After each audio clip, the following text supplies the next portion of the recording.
Hey everybody, live today with Mubashira Farooqi, who is our incredible summer intern at the GenWell Project. I never seem to look straight here, buddy. I'm just All right. Look what I did. What do you see? Okay, I'm going to see it in a little bit. Okay. All right. Just going to let Mubashira in here.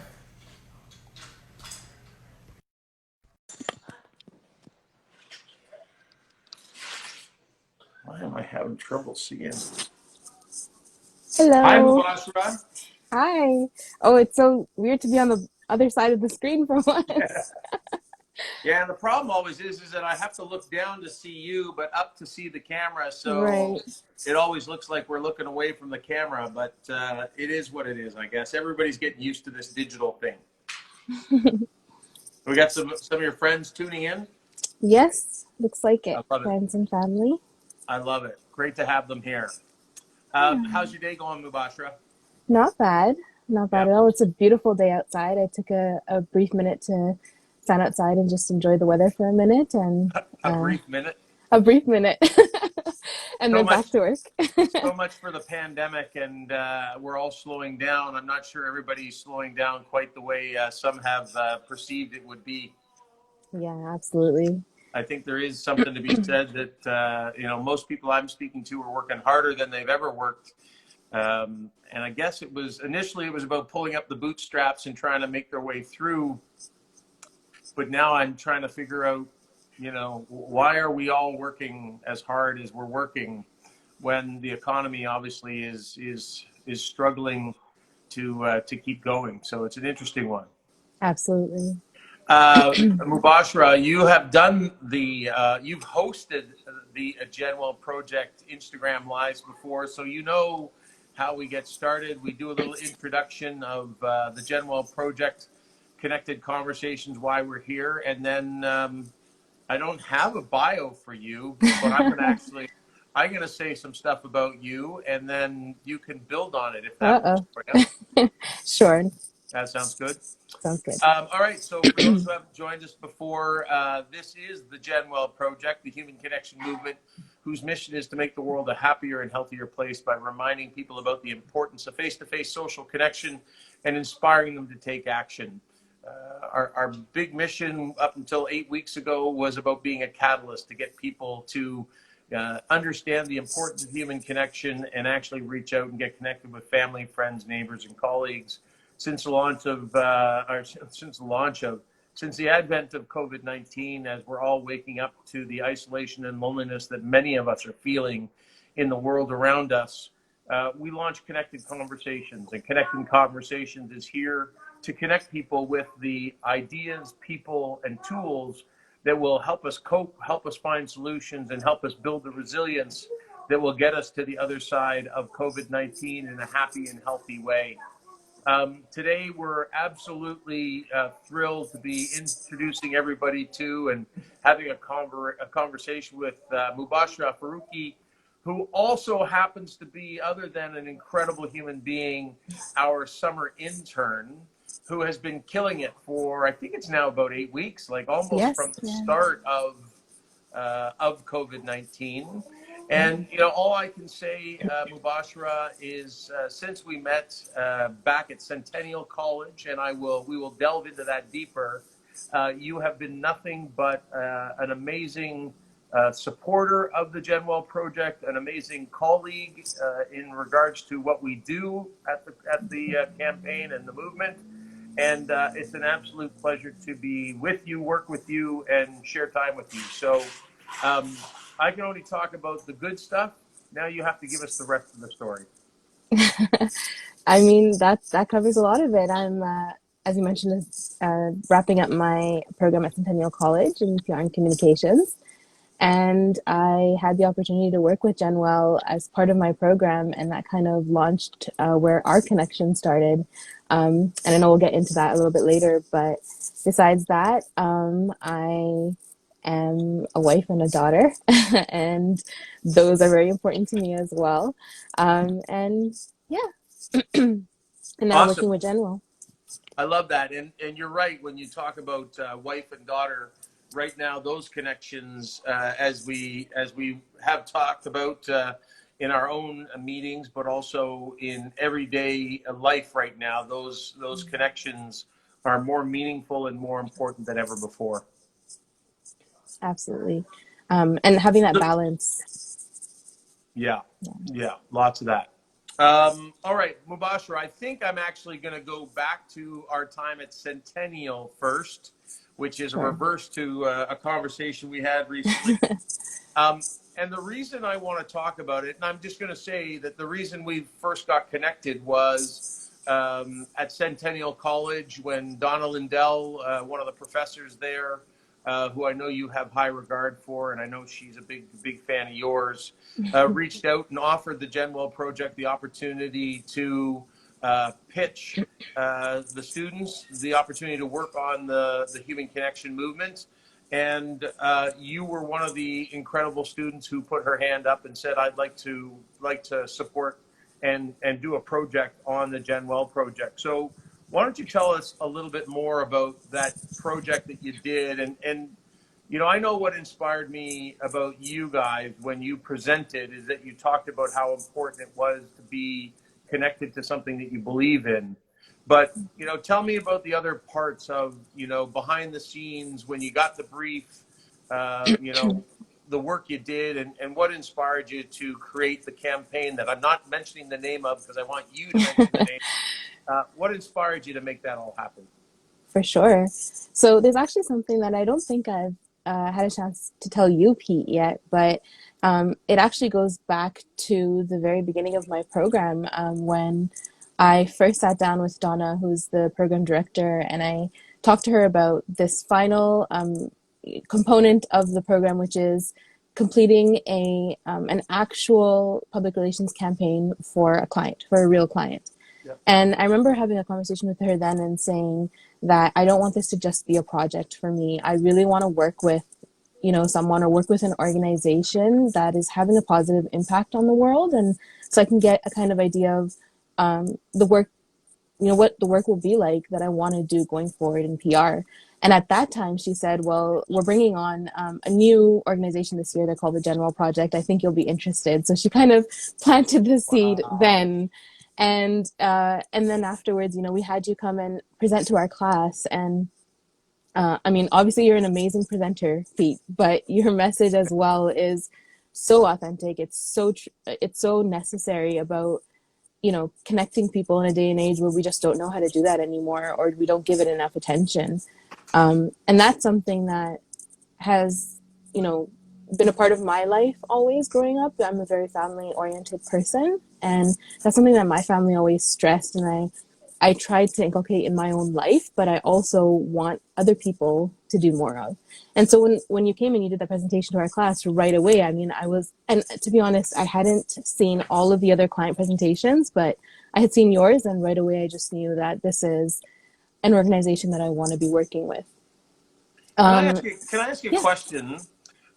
So when you say that you grew up in a family that was all about connection, spending time together, do you think you're more conscious of it now about what the benefits are?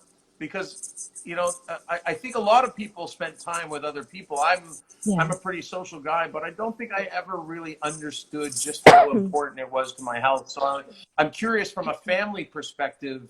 Do you think you understood just how it affected you both mentally and physically, your happiness? Tell me more. Yeah. So growing up, obviously my parents and my family were facilitating that process for me. So I wasn't thinking about it actively. Yeah. But, you know, after, of course, once I got married and I moved out and I wasn't with my immediate family anymore, or I wasn't with all of my family anymore, it changed. And I had to be more conscious about how I actively spend time with people, make time to call my parents, you know, make time to, you know, make dinner with my mother-in-law, or to, you know, message my sister-in-laws or message my sisters, and actively stay connected. And that's, I think, when I learned to appreciate it more, as well as learn how it really does impact your health. Um, I think I'm really blessed in that I had a really good, healthy childhood, both mentally and physically. And then, of course, coming into adulthood, that, face a little bit of challenges that often come with, post-secondary education, and I'll get into that a little bit later as well. But learning how without those connections, you really do begin to suffer, and you don't even realize what it is at first, or why, you're not feeling so great, or why you're feeling lonely, or why you're feeling sad. And then you have, a conversation, sometimes even just with my husband, and I feel so much better. And you realize that, it's one of the easiest things that you can do that makes you feel the best. And that's kind of, how I learned to appreciate it more. Yeah, and So I think you used a word in there. I'm sorry, I have a 5-year-old who's playing in the Lego box here, so no concerns. The house isn't falling down. Hey, easy on the Lego box. no problem. I think the word you use, which is actively, and I think that is exactly what we're trying to do in inspiring people to take action. Yeah. Because you can know the information, and certainly there's been researchers that have talked about the importance of human connection, but I think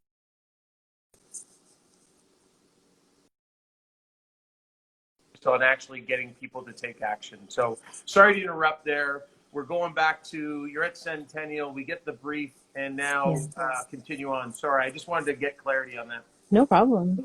Yeah, so we got the brief, and we had you, come and tell us that you want us to, help promote the GenWell weekends and the GenWell message of how to get people connected and to be a catalyst for those connections. And we sat down with, I sat down with my group members and with Donna as well, and we talked about, what this means to us. And that's just kind of going back to, again, my intention from the very beginning was this was never just a project for me.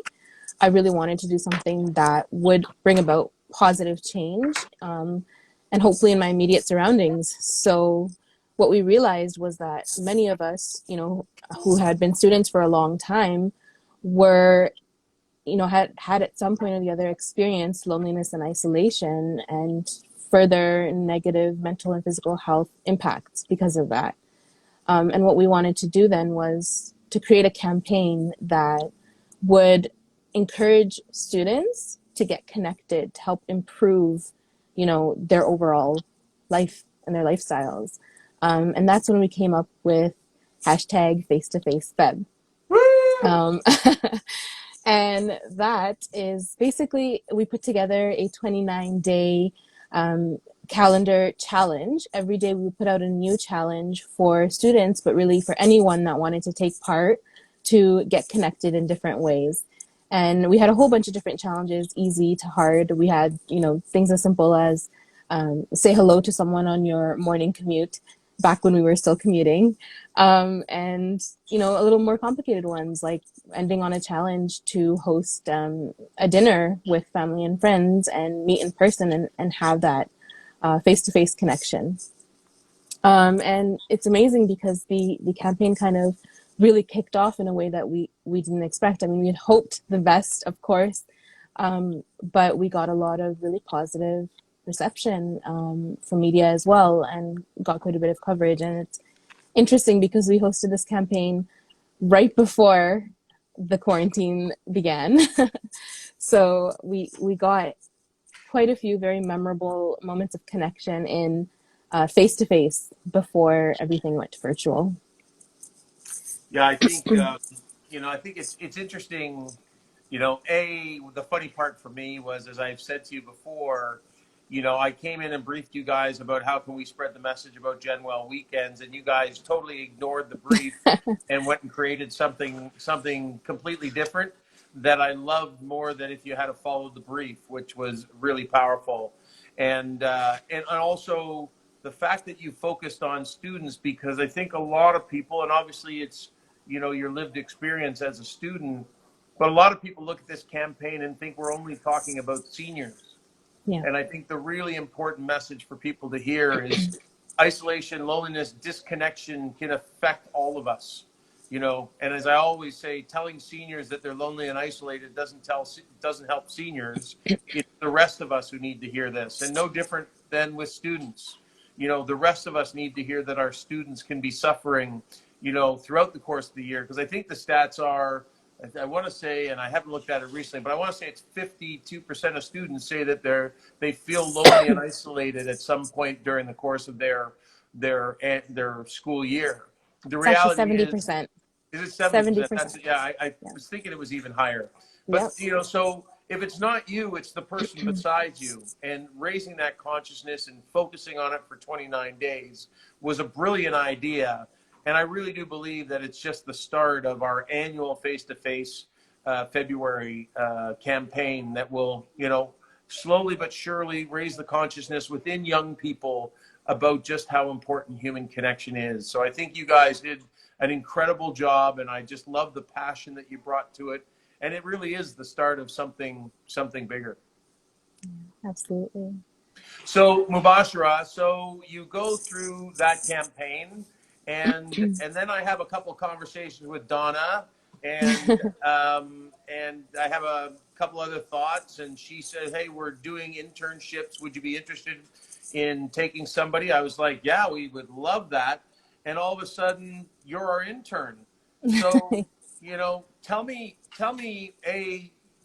what was it like to actually get the thumbs up that you got to be a part of the Human Connection movement?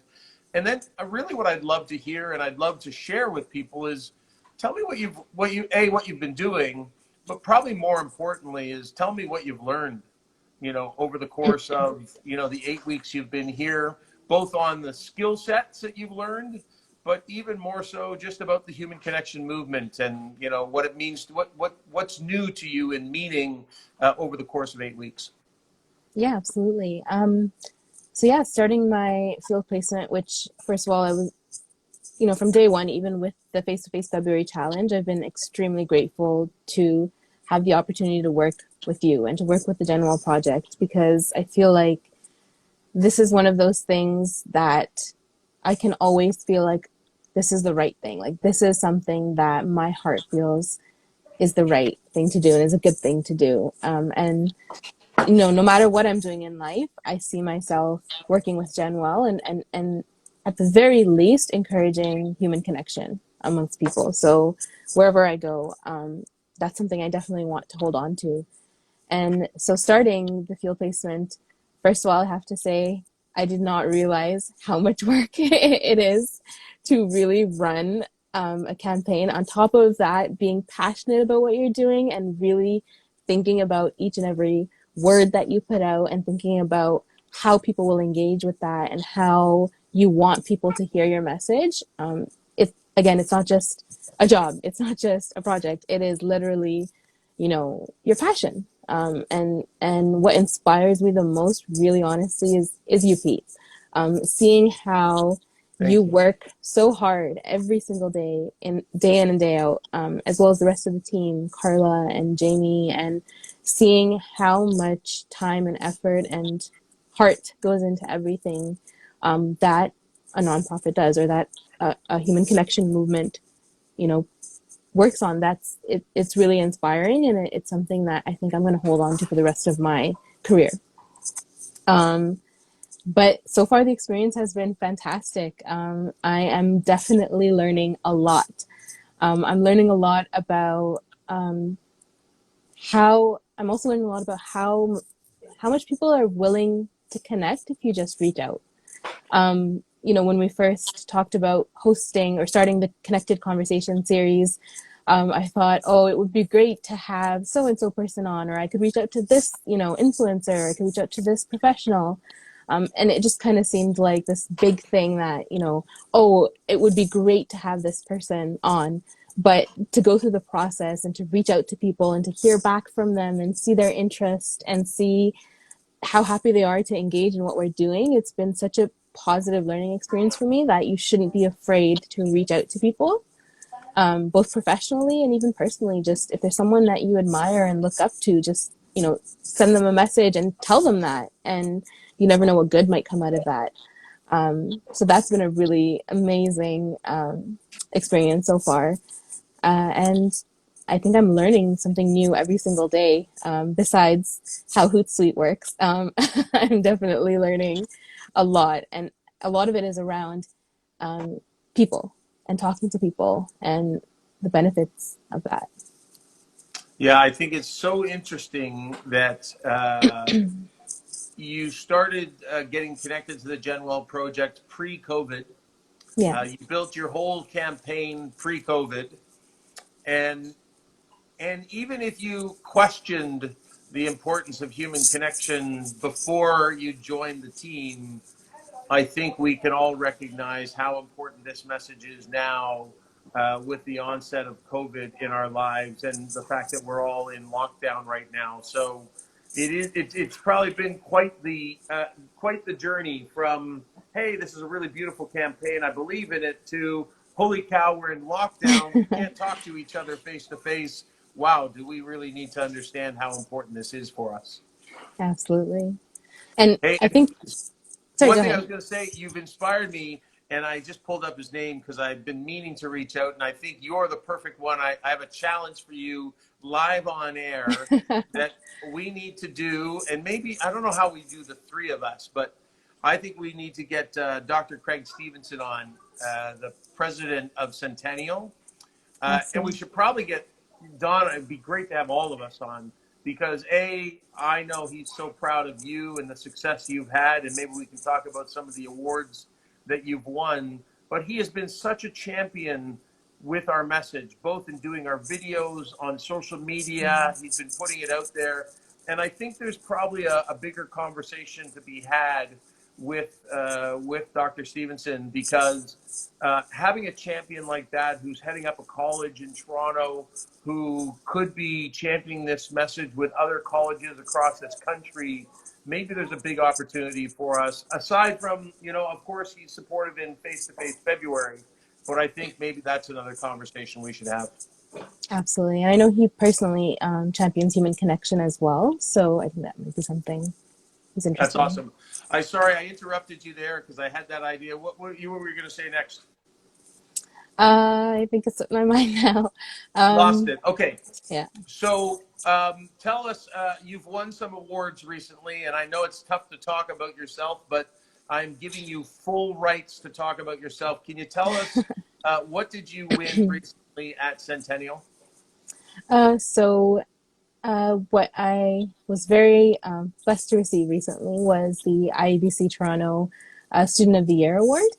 And there's multiple reasons why that means so much to me.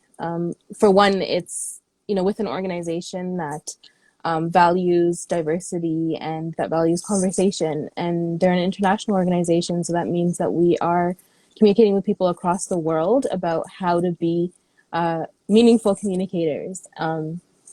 And so that's, first of all, it's an organization that I respect for that reason. And then the Student of the Year Award is something that I started off my program thinking, you know, there's, students from the past that have done this program that have received that award, and it would be so amazing to follow in their footsteps and, to work my absolute hardest and see where it goes.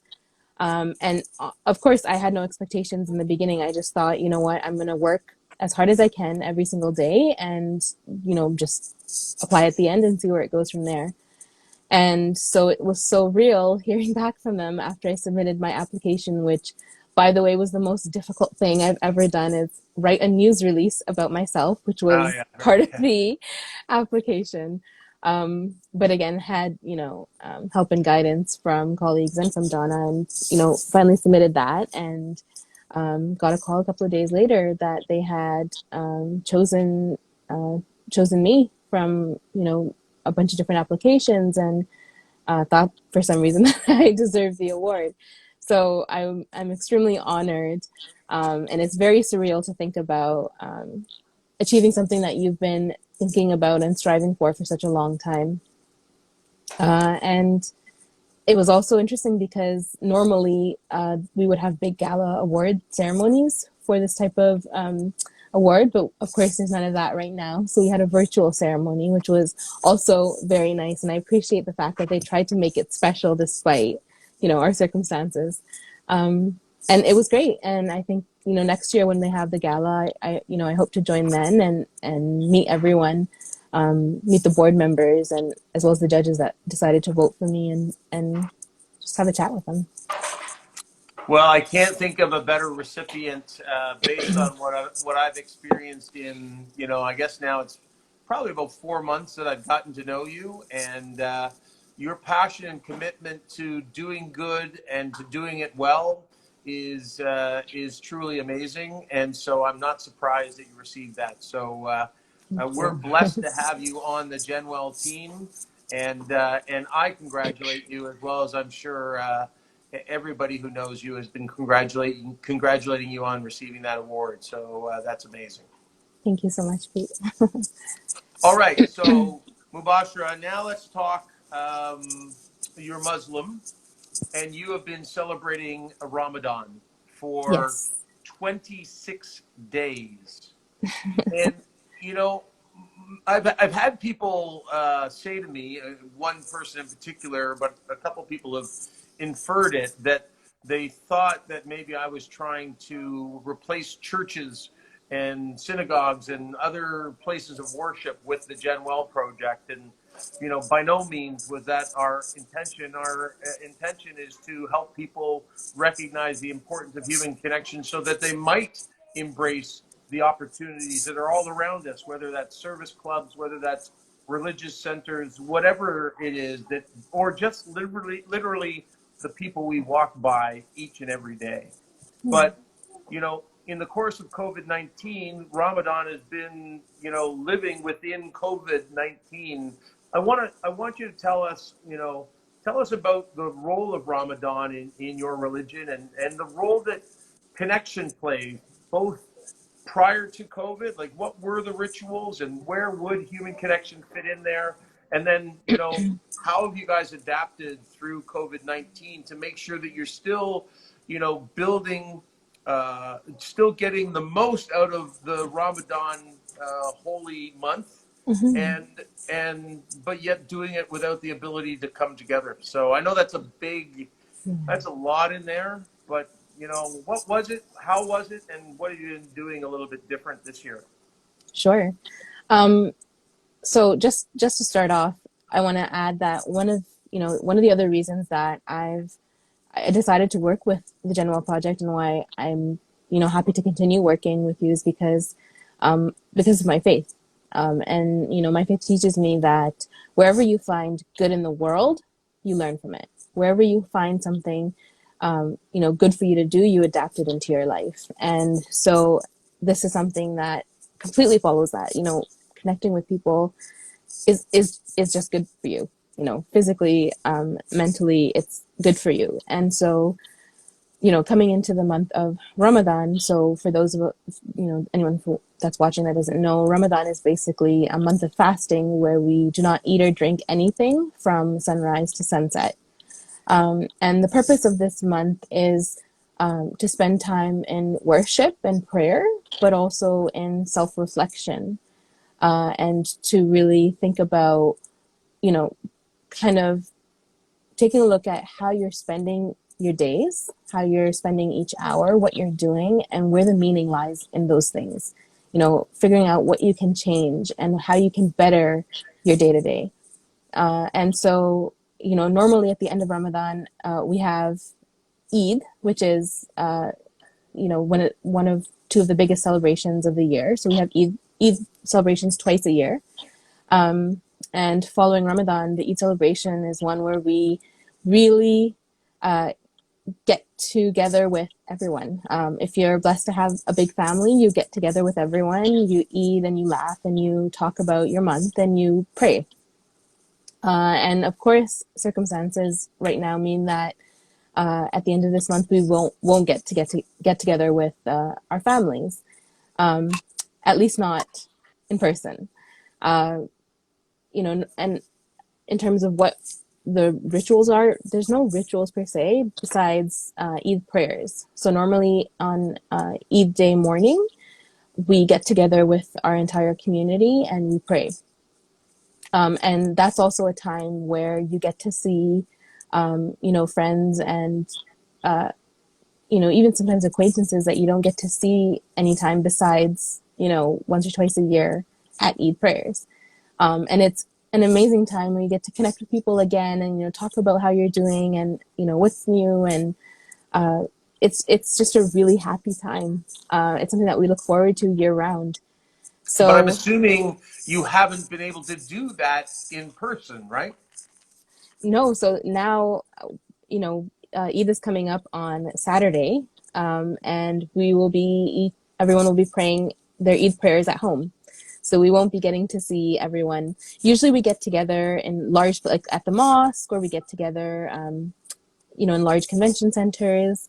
So it's a lot of people, usually hundreds of people getting together. But there's prayers every day through the month, right? Yes, And yes, there's so normally you yeah, would do that with who, and obviously you haven't been able to do that with anybody. yeah. So who do you normally during the month? Is that at your own worship place of worship? Yeah, so either you're reading at home or you're reading at the mosque with your community, with your religious community. And so that's 5 times a day for everyday prayers. But Eid prayer, it's a separate special prayer that's read in the morning time, and that's read in congregation with many other people. It's a much larger gathering than any of the normal prayers would be. And how in your 5 times a day prayer, how has that affected those prayers? Like, of course, the worship is probably internal anyway, but there Yeah, must be something, it must have an impact. The fact that you're not able to do it with your other, friends, members of the mosque. absolutely. Because it's not even just the prayers, it's the time that's spent around that, the Yeah. community that comes around that. And having mosques is a huge blessing because you get to see your community often. You get to have classes together, you get to have programs together, and then you also have prayers together. But of course, we're not having any of that right now. So we're really just trying to stay connected as best we can virtually. And are the daily prayers, do you do them virtually at all with people? No. So I'm lucky that I live with family. So we as a family can pray together, which is Yes. also really great. Coming together, even just with your family, 5 times a day to spend that time together as well. Um, so we're not doing that virtually, but we do have sermons and other programs that we hold over teleconferences that people can connect with that way. Yeah, I think for those of us who are living with family, the core relationships that will always be there for us through thick and thin. I would suggest even up until COVID-19, many of us didn't really value those relationships. It sounds like you've always had great connection to your family, but I think this has Mm, highlighted for a lot of us just yes. how important those relationships are. Yeah. And the So, other, yep, sorry, go. the other thing with Ramadan is, at the end of each day when you open your fast, uh, a lot of times during the month of Ramadan, we enjoy doing that with our family. So going over to cousins' homes or going over to aunts and uncles' homes and getting to open your fast together with other people. Again, Yeah. not none of that for the month. So honestly, though, uh,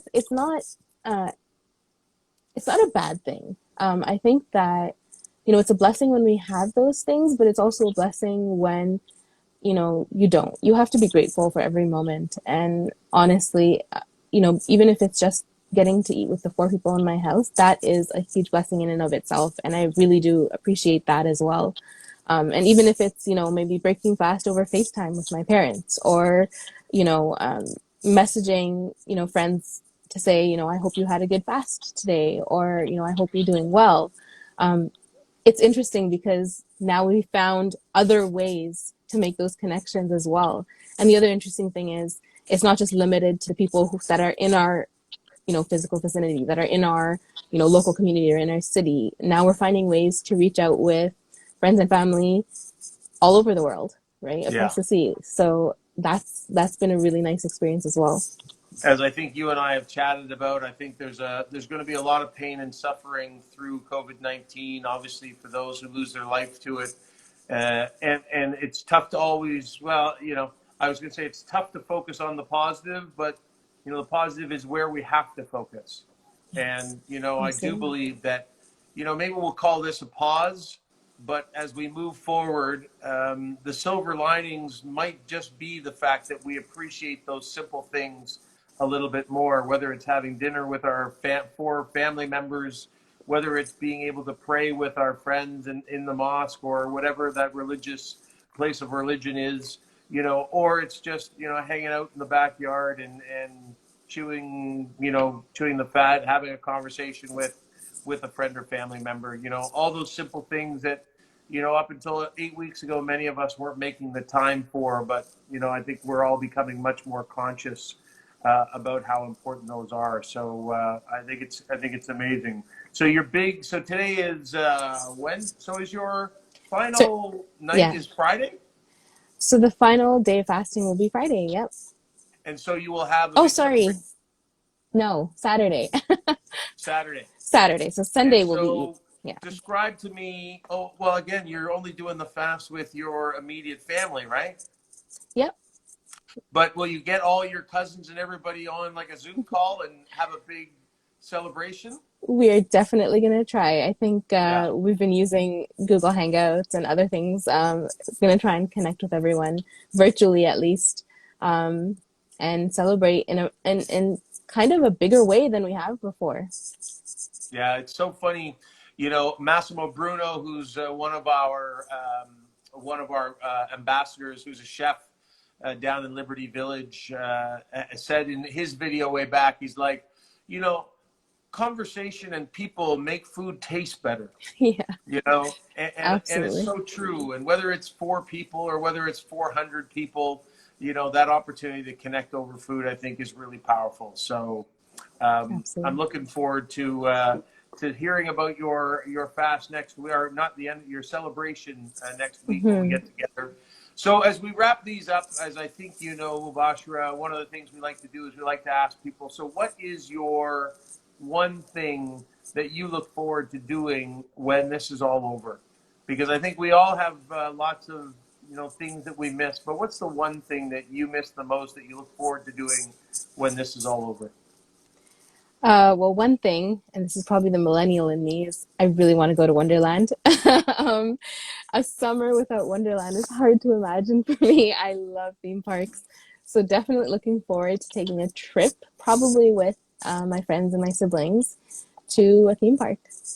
That's awesome. Well, Yeah, and I think the important thing, and Nada, I'm just going to say it's thank you for the kind comment about the conversation, thank you. and thank you for. And is Nada a friend of yours? I Because believe she so. has joined us quite regularly for our conversations, and it's really great to see people coming back to listen in. But I think the important message out of what you said there was because you started off by saying, I look forward to going to a theme park. And, you know, my initial inclination is to go, really? Okay, that's cool, you know. And then you actually said, go to a theme park with my family and my friends. Yes. And as I had a dialogue this morning with a mental health expert, you know, one of the things I said is most of us have only in our lifetime, most of us think of it as join a bowling league, or I join a book club, or I join a hockey league, or I go to somewhere to go to a theme park. And yet what we're and this is what you and I are doing each and every day is trying to remind people that the important thing is that's just the catalyst to get people together, Yep. and that the real benefit is actually that 6 hours that you're going to spend on those rides at Canada's Wonderland Or and waiting in enjoying line. conversation and getting in Yeah. line and Yeah. having conversation Yeah. for the 45 minutes you're going to wait in every line. Yeah. Um, but doing that alone just isn't as fun as doing it with family and friends. And that's where those experiences are where the bonds are built that keep us strong and supported through the ups and downs that we're all going to go through in our life. So, Absolutely. Mubashira, thank you very much for doing this today. But I think more importantly, I want to say thank you for your passion, your commitment, and your belief in the human connection movement and what we're trying to do, which is make the world a happier and healthier place. It's my pleasure, Pete. Thank you for giving me this opportunity. Yeah. We'll talk to you soon, my friend. Sounds good. Thank you. Okay. Thank you, Bye for everyone. now. Cheers. Hey, Pedro.